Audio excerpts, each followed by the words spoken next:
Hey guys, Adam Lobo here from Adam Lobo TV, and in this video, I'll answer all of your questions that you asked me in my first impressions video, and I'll share with you everything that you need to know about the Xiaomi Mi 10T Pro, and I'll give you a definite answer on who this phone is for, so keep watching.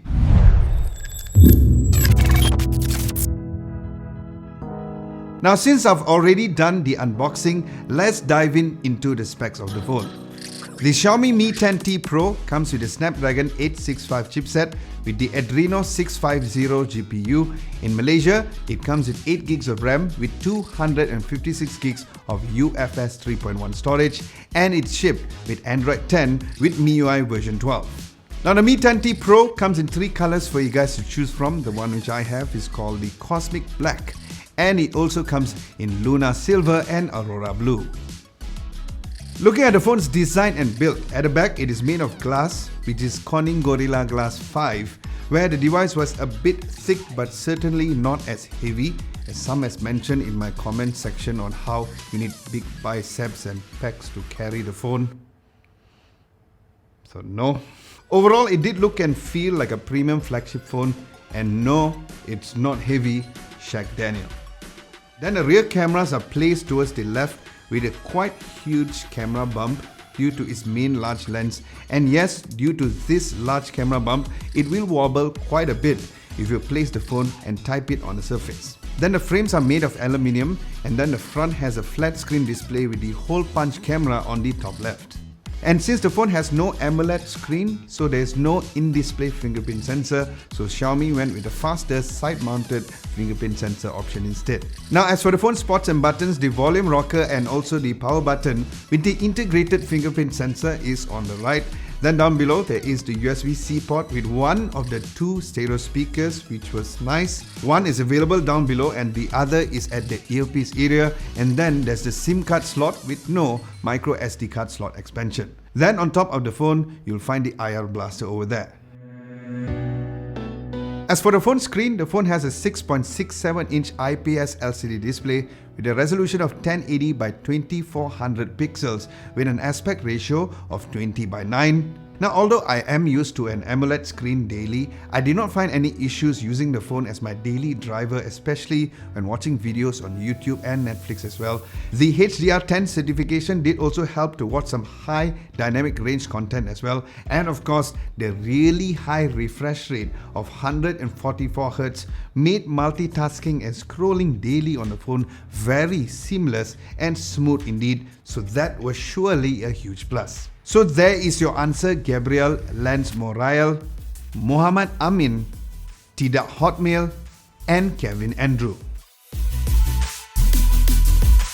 Looking at the phone's camera specs, the main lens is a massive 108 megapixel f1.69 aperture, a 13 megapixel f2.4 ultra wide angle lens, a 5 megapixel f2.4 aperture macro lens.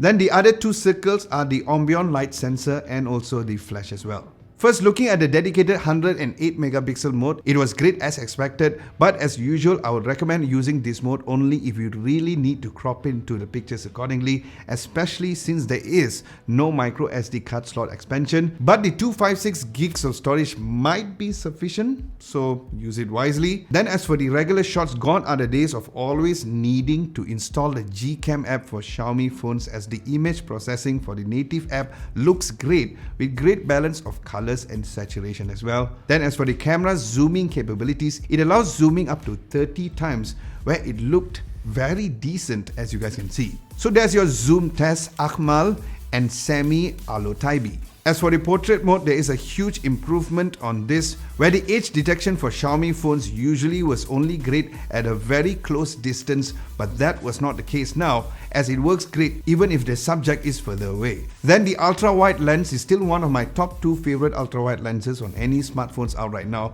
with great focal length with no distortion on the edges. Then the dedicated macro camera is for you to take some really great close-up shots.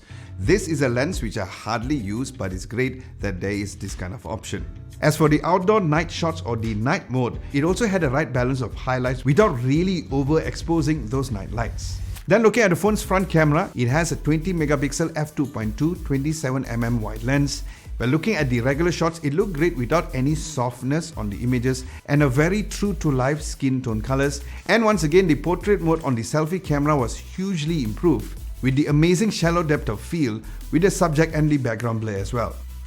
As for video, it records up to 8K 4320p at 24 frames per second, where I have to say that the image stabilization has improved so much compared to the Poco F2 Pro, where the 8K is only available on the main lens, so keep that in mind. But of course, if you want to get a more versatile lens option in video, the 4K video recording was great with amazing image stabilization as well. Then as for the front camera, it records only up to 1080p up to 30 frames per second, which I was a little disappointed as the hardware for the phone, especially with the Snapdragon processor, can support up to 4K, but nevertheless the videos look great for the front camera with excellent image stabilization. Looking at the phone's sound quality, I have to say that I was really happy when I knew that the phone had a stereo speakers, as I tend to watch lots of videos and listen to music using the phone speakers. Overall, the loudness was great, probably not the loudest out there, but the clarity was crisp, a bit more on the low end, and here is a quick sound test.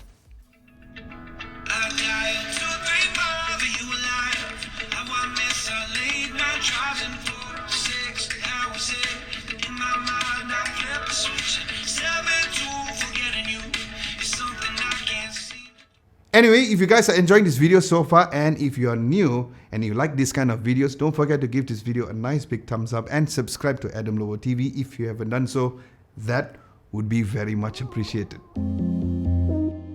In terms of the phone's software, it is shipped with Android 10 with the new Mi UI 12. Having tested many Android skins, I have to give huge props to Xiaomi for being one of the most improved Android skins, where I've really enjoyed using the phone daily for the past 2 weeks or so, where there are many new tweaks and additions to this new version, and what stood out to me the most was the scrolling from the top towards the right to go to the control center and doing the same towards the left, which brings out the notifications menu, which was really convenient.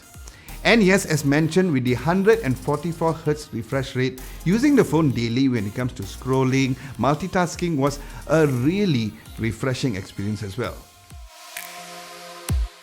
Now onto the phone's battery. The phone comes with a huge 5000 milliamps of battery, and I use the phone daily with a refresh rate at 144Hz all the way, where I got an average close to 8 hours plus of screen on time with dark mode turned on at 10% battery, which was truly amazing. So yes, you will surely get more screen on time if you change the refresh rate down to 90 or even 60 Hz. Then the phone has fast charging up to 33 watts, where the charger comes inside of the box, so that was great.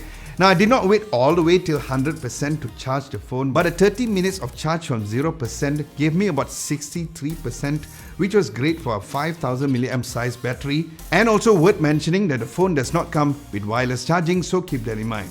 So there's your answer, Kevin, Andrew and Stanley Boo.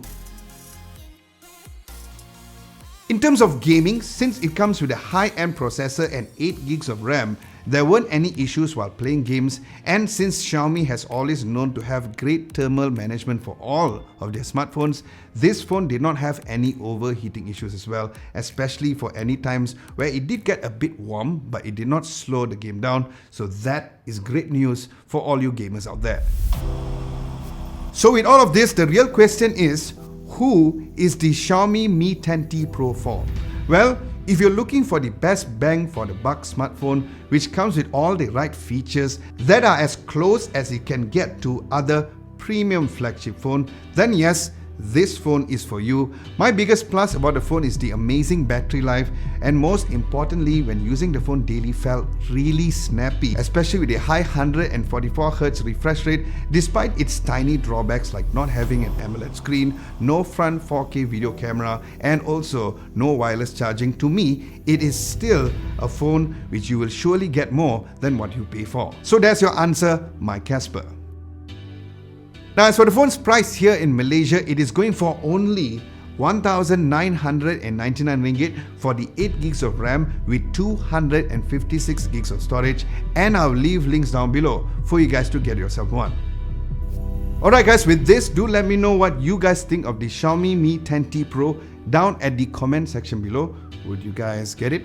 Aside from that, thank you so much for watching. Hope you guys enjoyed this video. If you did, be sure to give this video a nice big thumbs up. Like, share and subscribe to Adam Lobo TV if you haven't done so.